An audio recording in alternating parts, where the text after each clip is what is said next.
How you doing? This is Mike from GetYourRockOut. I'm here with Lips and Rob from Anvil.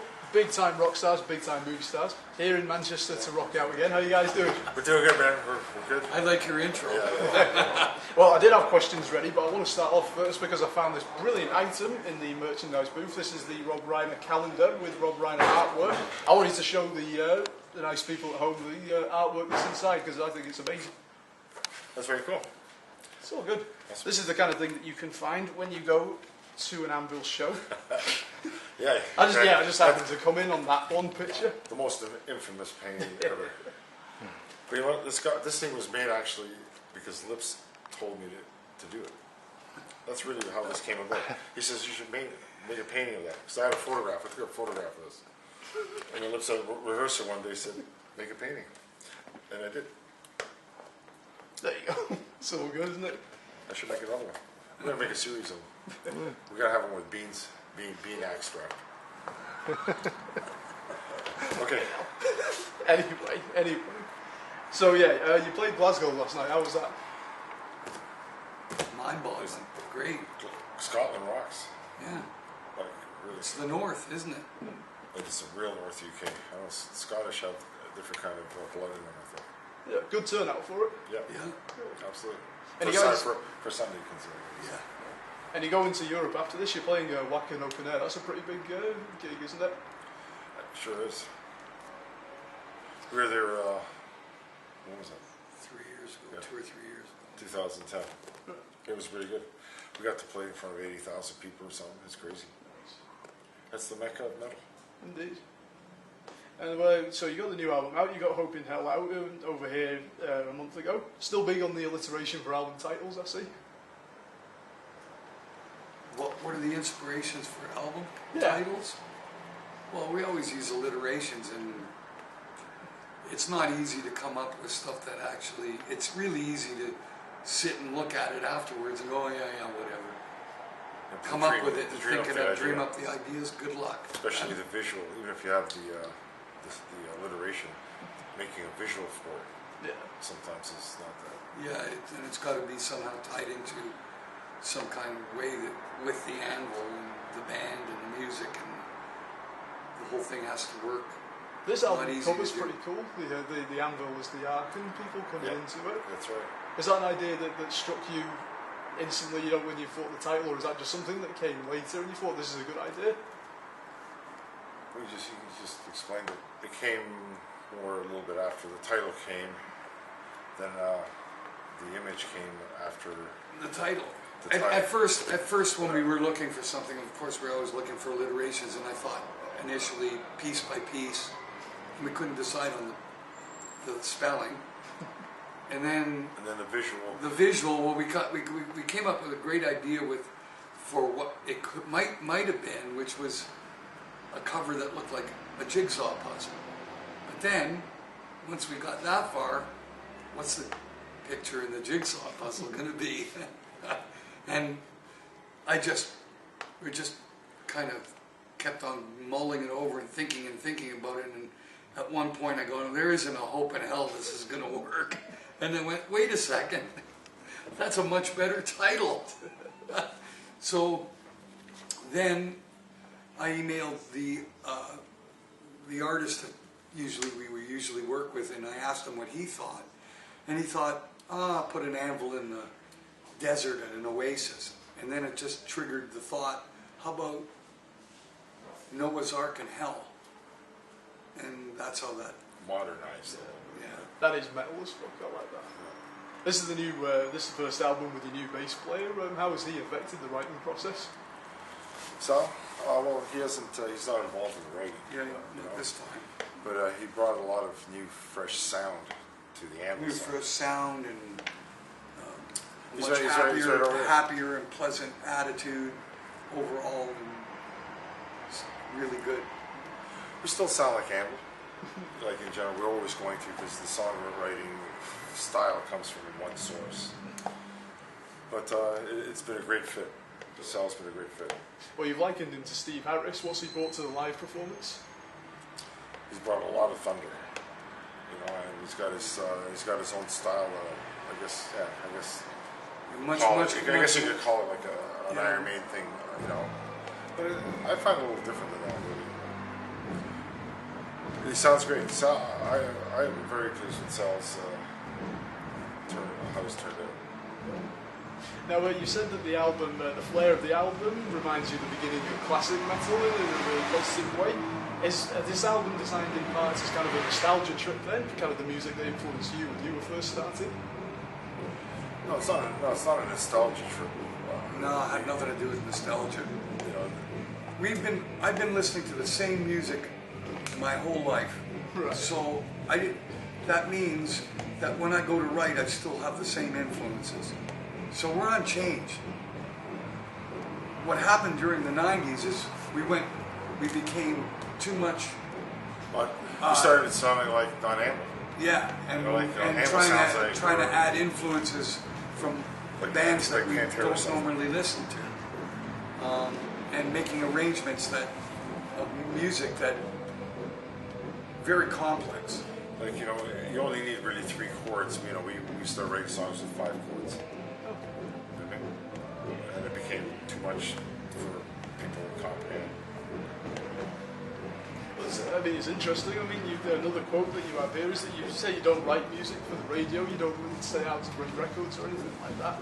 And I mean, it's really admirable what you've done is stick to your style, you know, stick to the Anvil sound. Did you ever think, though, sometimes, oh, if I'd just done this differently, if I'd just done that, maybe we'd be on the cusp of something else? Or are you proud of the sound that you stuck to? Yeah, we write songs not for radio intended, but it can be radio friendly naturally. I mean, Yeah. we just write songs. You can't contrive it. You know, we just Everything write, just comes from your heart, You know, from your imagination, we just write songs. and that's it. Like, we have songs that do belong on the radio, in my opinion. They actually do, but we didn't write them thinking that. We just write songs, and they turn out.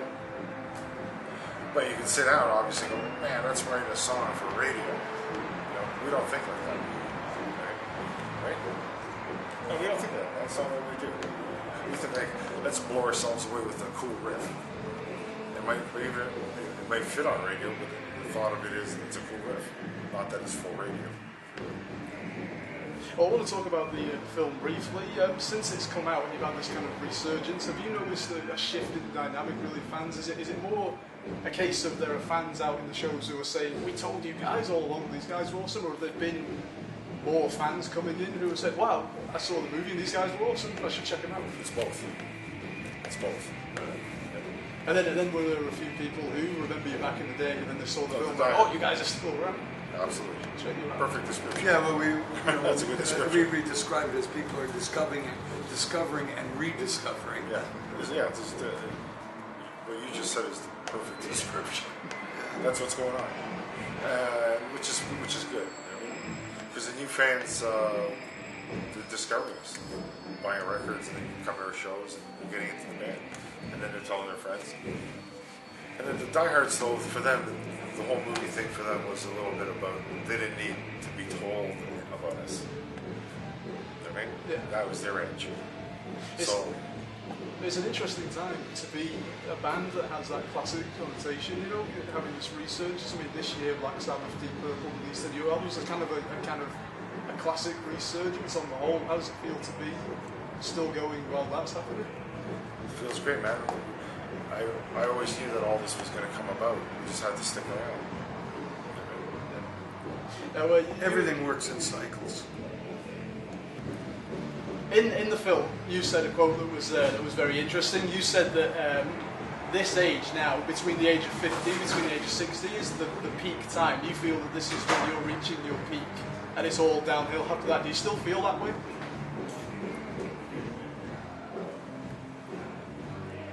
I don't know. I don't know how I feel about that. I think it's an individual thing, really. It depends on who it is and what kind of life they've led and how much drugs they did or how much partying they did or didn't do. And if it's in your soul and you have a young heart, you can go for years and years and years and never really show any sign of age wear and tear. And I think there's a certain level of, I think that when a band really makes it big and everything happens for it, it's easier to burn out because you've done it. But if you put in a position where you're always have to be hungry, you don't burn out. I see. That's an interesting way of looking at it. It's well documented that you're an inspiration for guys like Metallica and Slayer and bands of that nature. What I'm curious about is, you were at the forefront of this explosion of Canadian heavy metal bands. I was wondering if you had any opinions on them. I've got the visual aid here, which I thought was kind of interesting. You just want to hold that up for the camera? You had, I want to know what you think of bands like Razor and Annihilator and Voivod, exciting guys of that nature, if you have any thoughts at all.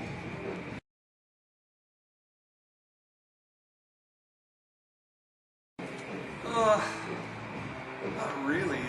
Stuff is like, you know, what am I to say about that? What am I going to say about Razor? Dave Carlo joined the Metal Pounders Union in 1980. He's an Anvil fan. Good guy. He's not very healthy these days, and doesn't go on the road very often. All that represents, it's two different types of music. Yeah, this is a lot noisier. The album cover artwork, it's obviously inspired from this, obviously. That's okay. I mean, that's good. I never seen that. What is this? This new? That's 1986. Okay. I just thought it was interesting. I thought it was kind of interesting. Similar album covers, both Canadian. Dave's a fan of the band. Yeah. So it all Makes sense. So we get a wee slice of Anvil's influence there. Yeah, exactly. We're aware of what the Anvil musical inspiration is. We've known for years. People have made millions of dollars off of our ideas because they got the record deals and they got the. I mean, we're aware of all that happening for years. But one day, everybody, the world's catching up to us now. Okay. That's really what's been happening. So we're just gonna keep rocking. Yeah. All right. Well, what can Manchester expect from the show tonight? A lot of fun. A lot of sweat. Yeah. All right. We'll wrap this interview up then. Do you have a message right into the camera for all our readers? We love coming to the UK. All right. It's a fucking great place to rock. Looking forward to a proper UK tour one day. That's it. All right. Anvil here in Manchester, and soon to be in Wacken Open Air. Thank you very much, guys. Have a good show tonight. Thanks for your support. Cheers.